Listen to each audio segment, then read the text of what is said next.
আমাদের সাঁইথিয়া বীরভূম জায়গাটা খুবই সুন্দর, নদীর ধার।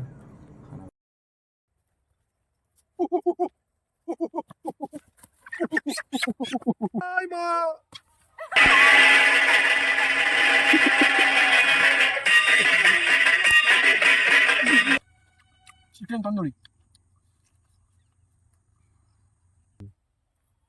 হ্যালো গাইস, আমাদের সাঁইথিয়া বীরভূম ছোট্ট শহর, একটা খুব সুখের শহর।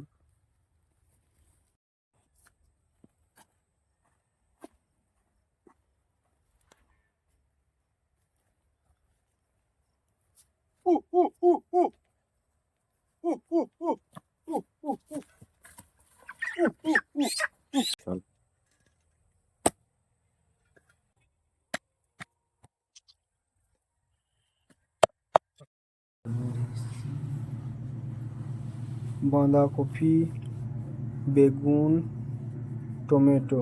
আজ বাঁধাকপি বেগুন টমেটো দিয়ে বাঁধাকপিটা কেটে নিয়েছি ভালোভাবে, বেগুনটাও কাটা হয়ে গেছে। আজকে বাঁধাকপি বেগুন দিয়ে চিকেন কষা করব।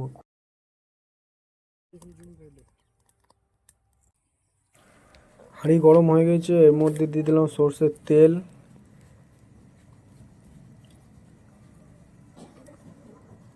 এবার তেল গরম হয়ে গেছে, এর মধ্যে দিয়ে দেবো বাঁধাকপি বেগুন যেটা কেটে রেখেছিলাম, ওটা ভালোভাবে দিয়ে দেবো।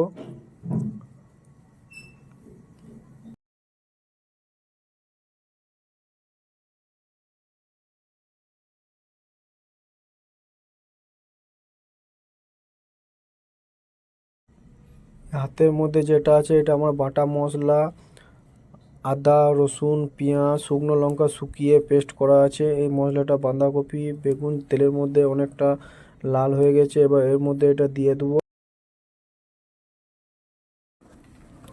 এবার আমাদের বাঁধাকপিটার মধ্যে হলুদ দিয়ে দেবো, মশলা দেওয়া আছে সব রকম। এরপরে কিছু একটু মশলা দেবো, এটা ভালো করে লাল করে একটু 15 থেকে 20 মিনিট এটা লাল করে কষতে হবে। তারপর আমরা এর মধ্যে চিকেনটা অ্যাড করব একটু পর। বাঁধাকপিটা একটু ভালোভাবে কষা হয়ে গেছে, এর মধ্যে দিয়ে দেবো চিকেন যেটা কেটে রেখেছিলাম। চিকেনটা দেওয়ার পর ভালোভাবে নাড়তে হবে। এর মধ্যে একটা ম্যাজিক অ্যাড করলাম, যেটা আমি বলবো না। এখানে কিছু গুঁড়ো মশলা আছে, এর মধ্যে গরম মশলা দেওয়া আছে। এটাকে একটুকু ভালোভাবে মশলাটা জাস্ট একটুকু ভেজে নিলাম। এর মধ্যে দিয়ে দেবো টমেটো ধনে পাতা যেটা কেটে রেখেছিলাম, ওটা এর মধ্যে একটুকু দিয়ে দিলাম। এবার যে মশলাটা ভাজছিলাম ওই ভাজা হয়ে গেছে, ওই ভাজা মশলাটা এর মধ্যে দিয়ে দেবো, যাতে সেন্টটা দারুণ আসবে, খেতে টেস্টিটা একটু বেশি হবে। এবার এটাকে ম্যাক্সিমাম 1 ঘন্টা ধরে থেকে থেকে একটু করে নাড়তে হবে। আগুনটা একটুকু কম জ্বলবে, একটু বেশি জ্বলবে। 1 ঘন্টা এটাকে ভালোভাবে কষতে হবে। বাঁধাকপি বেগুন চিকেন দিয়ে একটা ভালো রেসিপি, খেতে দারুণ লাগবে। রান্না আমাদের কমপ্লিট হয়ে গেছে। এরা সবাই ভাত খাবো বলছিল, তাই ভাতটা সাইডে রান্না করেছিলাম, ওটা ভিডিও ছাড়িনি। এই যে ভাত দিচ্ছি, এদের মুগের ডালটা আছে পাশে বাটিতে। ভাত দেওয়ার পর এবার ডালটা দিয়ে দেবো। এরা সবাই ভিডিওতে খেটেছিল, তো ওরা ভাত খাবো বলছিল, তাই ওদের জন্য পাশে সাইডে ভাত বসিয়েছিলাম। ভাত ডাল আর ওই চিকেন বাঁধাকপি টমেটো বেগুন দিয়ে ভালোভাবে কষিয়েছিলাম। এবার দিয়ে দিলাম ডাল, দিয়ে দিলাম দুজনকে ডাল দিলাম। মধ্যেটা আমি বসবো, এখন আমি দিচ্ছি, তাই আমি এখন বসিনি খেতে। এদের দুজনকে দিয়ে দেবো, তারপর আমি বসবো। এবার দিয়ে দিলাম স্যালাড, দিয়ে দিলাম শসা টমেটো আছে, কেউ দিয়ে দিলাম, আমিও নিয়ে নিলাম। খুব খিদে পেয়েছে।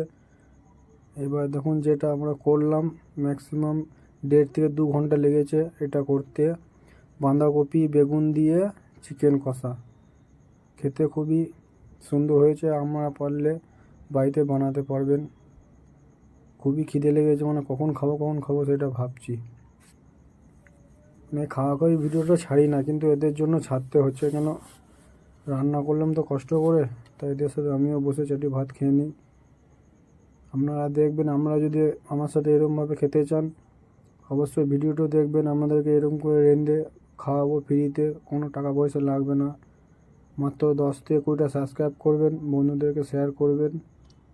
এই যে ভাত খাচ্ছি তো, তাই ভিডিওটা একটু স্পিডটা বাড়িয়ে দিচ্ছি। খাওয়া খেয়ে এত ভাত খাওয়া ভিডিওটা সবাই ঠিকঠাক দেখতে চায় না। আমাদের খাওয়া প্রায় হয়ে গেছে। আর এই যে এটা চিকেন তন্দুরি যে আমরা মানে ভিডিওর মধ্যে একটুকু দেওয়া আছে, ওই ভিডিওটা আপনারা পরের ভিডিওতে পাবে। এটা আপলোড করার পর চিকেন তন্দুরি ভিডিওটা পরের ভিডিওতে পাবে। এইটা আগে আপলোড হবে, তারপর ওইটা 2 দিন পরে আপলোড হবে। তাই সবাই পাশে থাকুন, লাইক করুন, সাবস্ক্রাইব করুন, কমেন্ট করুন যে রান্না কেমন হয়েছে। আপনারা বাড়িতে রেসিপিটা বানাতে চাইলে আমাকে ফলো করবেন, পাশে থাকবেন। নমস্কার। চিকেন পোড়া তন্দুরিটা পরের ভিডিওতে পাবেন, এটা ছাড়ার পর নেক্সট ভিডিওতে। একটা পার্সেল হবে, আমার একটা সাবস্ক্রাইবার এখানে আসতে পারবে না, তাই ওর জন্য একটুকু রেখেছিলাম 4-5-6 পিসের মতো। ওটা আমি টিফিন নিয়ে এসি, এটার মধ্যে পার্সেল করব। ওটা ওরা আমার একটা বন্ধুর বাড়িতে দিতে হবে, যে আমার চ্যানেলটাকে 10টা সাবস্ক্রাইব করেছিল, বলেছিল আমি যেতে পারবো না, আমার জন্য পারিস তো এনে দিস। তাই এটা ওর জন্য নিয়ে যাব।